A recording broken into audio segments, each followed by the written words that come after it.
فكرنا فكره مختلفه خالص، مش زي التقليدي ان احنا نعمل عروض او كده. عملنا فكره المسابقه ان احنا عايزين 10 شباب وبنات اكيله عشان يجوا يجربوا الاكل ويقولوا لنا هم ايه رايهم في الاكل.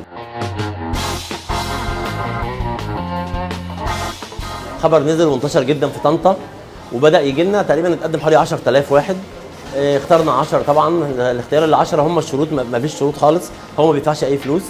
احنا بس عايزينه اكيل بيكون بيفهم في الذوق والاكل تيست، كمان بيقدر ياكل لان بينزلوا المنيو كله. ال10 بينزلوا المنيو كله، لازم ياكل فراخ، ياكل السندوتشات، ياكل الستافد تشيكن، ياكل الرز، يجرب كل حاجه عشان يدينا الفيدباك بالظبط. احنا بنحب نطور شغلنا ونفسنا. تاني حاجه هم ال10 لما يطلعوا بره ويقولوا لاصحابهم احنا رحنا جالنا فعلا الاكل كان تيسته حلو وطعمه احسن عندي ما انا اعمل عروض او اعمل دعايه واصرف فلوس على الفاضي. بعد كده بنخش مسابقه ثانيه بقى، دي الاكبر بقى، دي اللي هي المونستر. ده بقى سندوتش 5 ادوار، العيش بتاعه حتى مميز، مش عيش عادي، هو عيش هالك اكبر من العيش الطبيعي اللي في السوق.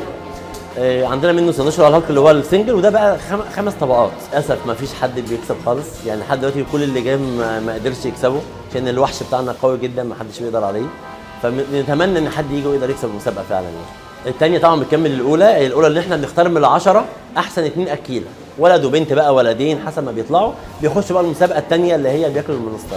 دي اللي فيها الجائزه 1000 جنيه. لكن ال10 الاولانيين طبعا ده بيبقى زي تصفيه، وهم بيقولوا لنا رايهم في الاكل، نختار منهم 2 في التصفيه في الاخر. طبعا قدم ناس كتير وللاسف ما حدش كسب خالص.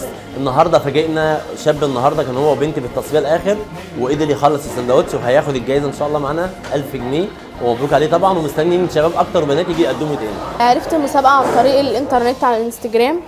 اشتركت في المسابقة واتصلوا بيا وقدمت مع مجموعة اشخاص ما اعرفهمش، والحمد لله اتصفيت.